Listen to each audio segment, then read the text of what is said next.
Cara, minha história, na verdade, a minha história ela segue uma lógica, né? Tipo, se a gente puxar, né, tem só saber de onde vai puxar, mas eu sempre fui muito curioso, né? Eu gostei, me aproximei ali do computador, né, com o DX266, né, vindo ali para acho que era uma na época que foi lançado era algo que chamava muito minha atenção, né? Era uma máquina que você tinha joguinho, tinha, né, a parte de comandos, Isso era tinha. que ano? Puxa, cara, aí não sei, cara. Tem que pensar. Eu devia ter 11, 12 anos, 10 anos por aí, né? Com 14 anos, eu comecei a me interessar bastante para programar. Mas não foi programar a nível como as pessoas imaginam, né? Tipo, na época não tinha tanta educação ou conteúdo, assim como hoje você abre o YouTube, você vê vários especialistas ali te ensinando várias coisas. Naquela época, eu me aproximei muito do sistema de comunicação. Era muito interessante você se comunicar com as pessoas, né? Tipo, você poder trocar ideia, bater papo. E nessa época nasceu a. Não, nasceu não, mas eu mexi muito na época do Mirk. E no Mirk tinha uma forma de programar ali dentro, né? Que era, aliás, Populous, Remote e tal. E ali eu comecei a me interessar muito de querer fazer automações ali internas, né? Que eram os scripts. E nessa época, então, eu me aproximei muito. E isso é interessante, por quê? Porque se você parar para pensar, é por isso que eu gosto de fazer a continuação, né? Naquela época, o Mirk, ele era um sistema de mensagens P2P com servidores centralizados, né? Se parar para pensar, isso tem muito a ver com o mercado cripto que a gente vive, né? Que é o mercado P2P de servidores descentralizados, como fosse descentralizados, né?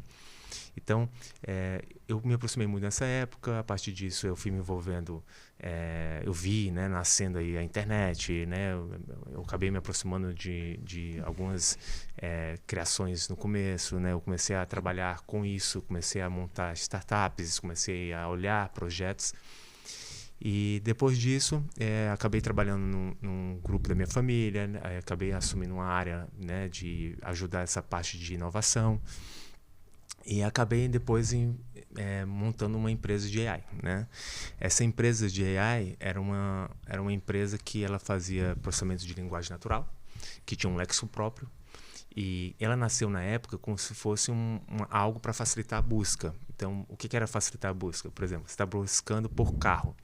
Esse sistema, como a gente conseguiu criar um léxico próprio, o que é o léxico? São todas as palavras do idioma conectadas. Então ela entende que o carro é um automóvel, que é um veículo que tem a ver com um motorista, o motorista tem a ver com o piloto tem a ver com o asfalto tem a ver com. Enfim, todas as referências têm uma conexão. Então, por proximidade, né, e também pelo entendimento estatístico da forma como o texto é construído, você conseguia fazer resumos, respostas, enfim. E que foi evoluindo até chegar hoje, né, no que a gente está vendo hoje são os LLMs, né? Só que as LLMs, elas seguiram um outro caminho, né? Que a gente até conversou sobre isso já, mas era quando teve uma certa disrupção na AI, que foi a entrada de um cara que era da AlexWeb, que conseguiu fazer um melhoramento do processamento da forma de processar a informação e que foi gerando esses agentes. Eu acho interessante porque a gente foi vendo que para chegar onde a gente está, na verdade, foi a evolução de várias coisas. Foi o speech to text, né, que era aquela questão de falar para palavras, foi a imagem para o entendimento da linguagem, da imagem para algo. Então você conseguia ver, a partir daquele momento, uma imagem que tinha texto, ter um OCR bom para conseguir transformar esse texto realmente sem perder a qualidade. Porque tem uma coisa que a gente fala que a partir do momento que você fala e se transforma em texto, chegar em 95% é muito mais difícil do que chegar em 95 para 96, né? Sim. Então, essa evolução que foi incrível, quando as pessoas conseguiram realmente chegar muito próximo da perfeição, né, do 100%, é que começou a realmente trazer todo esse dinamismo que a gente está vendo no AI hoje, né, que impressiona, né? E também toda a evolução da estatística, da matemática, da forma de que a gente consegue qualificar os dados, data mining, enfim, toda essa evolução que a gente está acompanhando. Então, cara, quando eu estava com essa empresa, a gente disputou muito com o Watson, da IBM, né, para alguns mercados, né, só que na época era um mercado muito difícil, porque a IBM era muito grande e, ao mesmo tempo, a gente tinha que fazer quase uma consultoria de venda para qualquer cliente.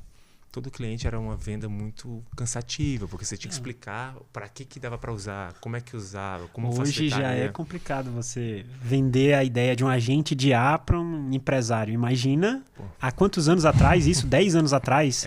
uns 13 anos atrás, né? 13 anos atrás você fazer um pitch sobre inteligência artificial. Meu Deus. É porque não tinha nenhuma referência e hoje todo mundo tem referência. Não, então... e hoje é muito...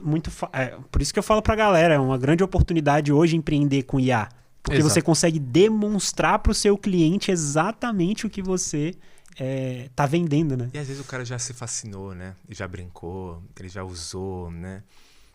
O ChatGPT ele teve uma disrupção muito grande, né? Que fez todo mundo começar a brincar e testar, e as pessoas começam a ver o potencial. Uhum. Ele consegue enxergar também que se já está aqui hoje, imagina amanhã, né? E o que eu posso usar então com isso? Então, e é interessante isso, porque dependendo das idades, as pessoas usam de forma diferente, né? As pessoas mais velhas estão usando como busca, como se fosse um Google. Né? As pessoas mais novas estão usando de formas totalmente diferentes, né? As pessoas estão conversando, tem gente mais nova ainda que usa até para como se fosse um psicólogo, né? Como se fosse uma coisa para refletir sobre coisas que ele está passando na vida, na empresa. Então, a gente está numa descoberta do que vai ser o amanhã. A gente não sabe qual vai ser realmente o market fit para tudo, né? A gente sabe que o próprio OpenAI está aprendendo baseado em quem está construindo embaixo dele. Às vezes ele vai e cria uma inovação que mata também umas 10 empresas que foram criadas baseada nele, né? A gente estava... Então, é muito interessante. Então, a gente está, na verdade, num grande começo do uso de AI, que já está impressionante, né? Porque a gente, pra gente, só o fato de aparecer ali como fosse um ser humano, né? Tudo já mexe com aquelas leis da Asimov, né? Já mexe com algumas coisas que levam a gente a imaginar o que pode vir. Sim. E aí, dentro disso, cara, eu fui fazer um curso, né, lá fora, e conversando com um professor, que eu tinha muito fascínio por esse cara na época e tal, porque eu escutava falar que ele era um grande empresário também, e nem não tinha, né, o YouTube para você ver o cara falando, nem, né, você só podia ver, assim, escutar falar, né. E aí essa pessoa falou sobre blockchain. E uma das dores que eu tinha na época dessa empresa que eu tinha de AI era a conexão. Então eu tinha que uma API, né, um software que eu tinha que integrar em algum canto. Então essa integração com a API era muito difícil. Então quando ele falou de blockchain, e ele explicou, né, que eram os blocos contínuos, que era um sistema único, na época eu tive uma ideia que era, será que isso pode facilitar a conexão da minha API?